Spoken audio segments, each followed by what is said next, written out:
Ang aming mga video na ito ay talagang kinakabahan ang aking puso at sobrang nakakatakot dahil ayoko nga yung mga ganitong nangyayari sa aking buhay dahil hindi ko kakayanin. Dahil wala naman tayong choice, talagang tayo ang kailangang gumawa dahil hindi natin to kayang ipagawa sa iba. Dahil sabi nga nila kapag nanay ka na ay dapat malakas ang iyong loob, pero nanay na ako ng 3 bata pero hindi pa rin ganun kalakas ang aking loob. At para naman sa mga taong nagtatanong kung na paano ang aming baby chef ay umuwi kami ng 6:30 ay ganito na raw siya katamlay, kaya naman agad na namin siyang dinala kay Rodriguez kahit hindi pa kami nakakapagbihis. Sabi nga rin na nag-aalaga ay hindi raw siya dumidede, umiinom lang siya ng tubig, pero kapag kainom naman niya ng tubig ay sinusuka niya nga lang din.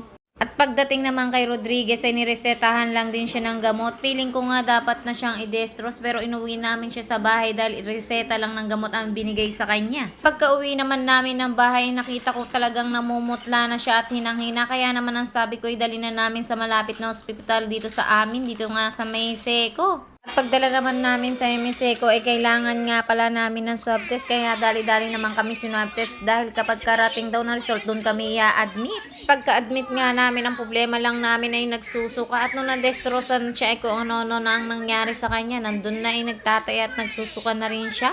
Ang sabi nga nila na una lang daw ang pagsusuka, susunod na nga rin ang pagtatay at sakto dito lang daw ang naabutan yun sa ospital. At dahil doktor nga sila ay naniniwala ako sa mga sinasabi nila dahil mas may alam sila kesa sa akin.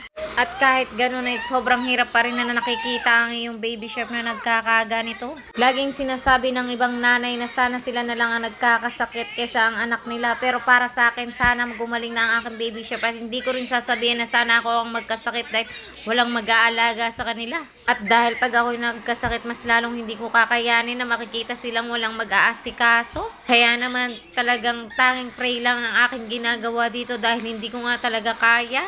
Lagi ko nga rin chinecheck ang kanyang temperature dahil nga nung nasaksakan siya ng destros ay nilagnat na nga rin siya. Umaabot ang kanyang temperature ng 39.0, nakakatakot. Kaya naman wala akong ginawa kundi talagang punasan siya ng punasan para naman bumaba ang kanyang lagnat. Kaya naman tinanggal ko ang kanyang mga panjama at sinanduhan ko kasi baka mangumbulsyon siya, ay yun na hindi ko alam ako ano ang kaya kong gawin. Buti nga ay nananahimik siya dyan, pero nung unang pasok talaga namin ay talaga nagwawala siya dahil pinapatanggal nga niya sa kanyang kamay ang kanyang destros dahil ayaw niya nga makita. At eto nga siya at kahit papano nakaka-recover na, pero feeling ko talaga ay malayo pa kami sa katotohanan. Sa mga panahon nga na yan ay inip na siya, gustong gusto niya na ngang lumabas at panay ang turo kada makikitang may papasok sa pinto, kaya naman dinalaw kami ng kanyang daddy para naman siya ay malibang-libang. Nung pagkadalaw naman kanya ng daddy ay ayaw niya naman ng pauwiin, bawal nga ang dito ang magtagal ang mga bantay dahil lahat daw ng magbabantay dito ay naka-swab test lang. Kaya naman ginawa ng kanyang daddy bago siya umuwi ay pinatulog muna namin para naman makatakas siya dahil ang aming baby chef ay talagang nagwawala nga. Ang aming pinakamasaklap nga na nangyari dito sa amin ay pinalabas na kami kahit hindi pa siya okay. Tinanong ko bakit kami lalabas ay hindi pa naman siya okay. Ang sabi ng doktor, bakit ayaw ko daw bang lumabas? Siyempre gusto ko bilang nanay. Dahil sino bang nanay ang gustong nasa ospital ang anak? Kaya naman inuwi na namin ang aming baby chef kahit hindi pa siya okay. Dahil nga talagang nagtataipa nga siya ay hindi talaga mapipigilan ang kanyang puwet at feeling ko talaga ay kanyang tiyan ay kumukulo-kulo pa rin. Kaya naman sa tuwing nakikita ko siya ay hirap na hirap nga rin ako. At pag nakikita ko nga siya na nagkakaganito ay lalo akong nangihina, pero kailangan ko maging malakas para sa kanila. At lagi ko nga rin nilalagyan ng alkomporado ang kanyang tiyan para naman mawala ang hila, baka naman maabsan na to at para naman mautot siya.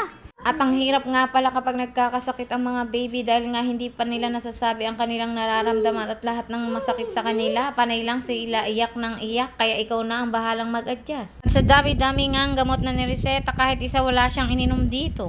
Aksakto naman dumating na ang aming bill. Ilang araw lang kami pero ganito kalaki ang bill na inabot sa amin. Kaya eto naman ay tinatanggal na ang aming swero ng aming baby dahil tayo ay nakapagbayad na.